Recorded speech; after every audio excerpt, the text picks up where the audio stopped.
Welcome back. How does a baby computer call its dad? Data. Okay. That was actually a good one. If you guys don't think so, you're lame. Okay, so we're going back. This one is going to be a short one. Praise the Lord Jesus. What it's called is given one trig ratio, find another. Okay. And it's exactly as it sounds. And a question may look like this. They'll say if sine theta equals 1/2, look at that. They've given you, that's one ratio. They'll say find cos theta. That's another ratio. So as you can see here, they give you one ratio and you got to find the other. Okay. Yes, it is as straightforward as it sounds. And no, unfortunately, it is not as easy as it seems.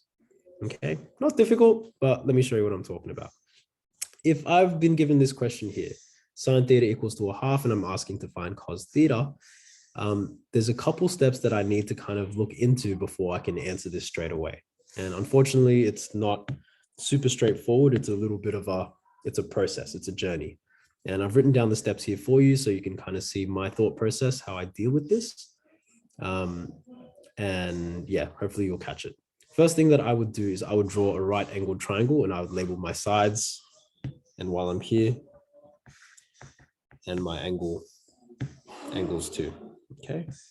So the first things first is I would draw a right angled triangle. Doesn't matter. It doesn't have to be to scale, just to get an idea.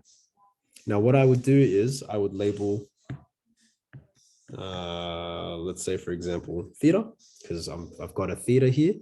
Now, I know something about sine. I know sine is opposite over hypotenuse. So in other words, that one represents my opposite, that two represents my hypotenuse. So 2 is my hypotenuse, 1 is my opposite side. That's what I mean by draw a right angle triangle and label the sides and angles. That's it. Now, what we're going to have to do is if I want to find cos theta, cos is adjacent over hypotenuse. So that means I kind of need to find generally the other side that I don't have yet. And because it's a right angle triangle, it should be ringing, ding, ding, ding, should be using Pythag. Okay, so let's do this by Pythag. I'm pretty sure this would just be 2 squared, take away 1 squared, which will be √3. Okay, well, it'll equal to 3 and then we take the square root. So in other words here, this side here is going to be √3. Please. Okay. Yeah. So using Pythag, I get √3 here. Now that I've gotten this, I can find the ratio.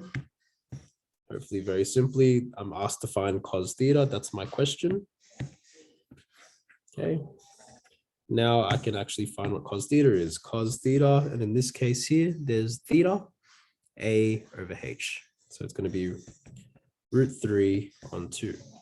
Now, normally, you'd think that you would be done, but this is where we have to note the sign, or in other words, use our all stations to central. So I'm going to take a look here, all stations to central. Now I'm seeing here that sine is positive, right? Because I've got sine theta and it's equals to 1/2. That is a positive number. Are we happy with that? Let that sink in. It's positive. So that means I can only really be in the first 2 quadrants. It's either cos is, what do you call it? That means, yeah, I'm in one of these 2 quadrants. Otherwise, if it was a negative, I'd be in the bottom 2. So sine is positive in the second, sine is positive in the first. So if I'm talking about cos theta equals to √3 on 2, I could be in the first quadrant where it's positive, or cos theta in the second quadrant could also be negative.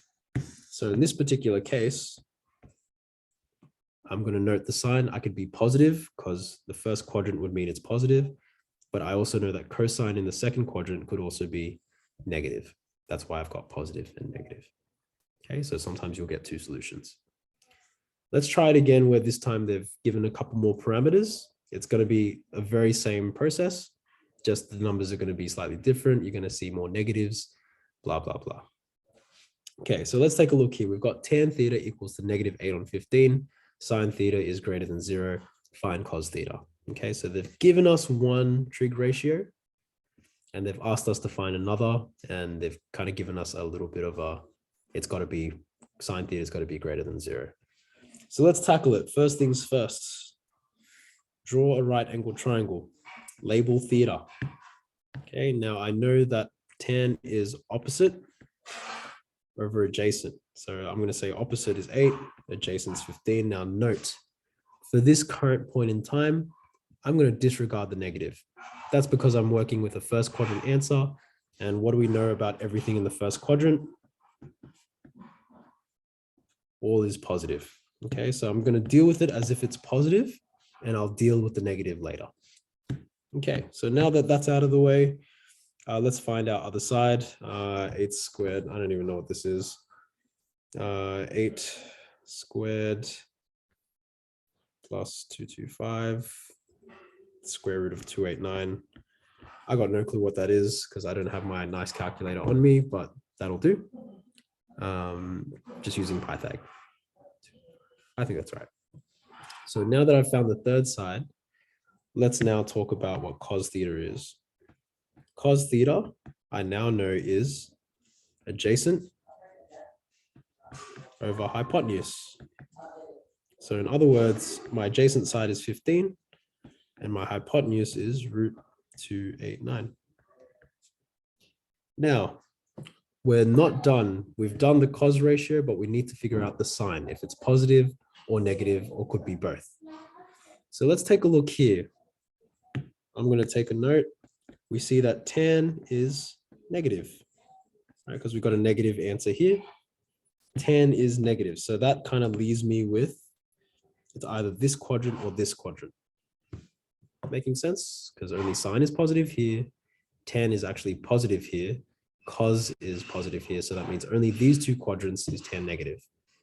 And it also says here that sine theta is greater than 0.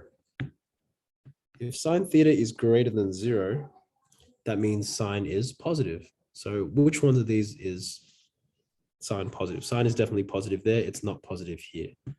So in other words, it's a big hint to us that we're talking about the second quadrant. Okay, so if we've got the second quadrant, at this point now, all we need to do is solve for the second quadrant. And what do we know about cosine being in the second quadrant? It's negative. So I'm just going to add that negative. There's your answer. That's it. Okay, enjoy. Hope that makes sense. If you need to, watch it again. And good luck. All righty, bye-bye.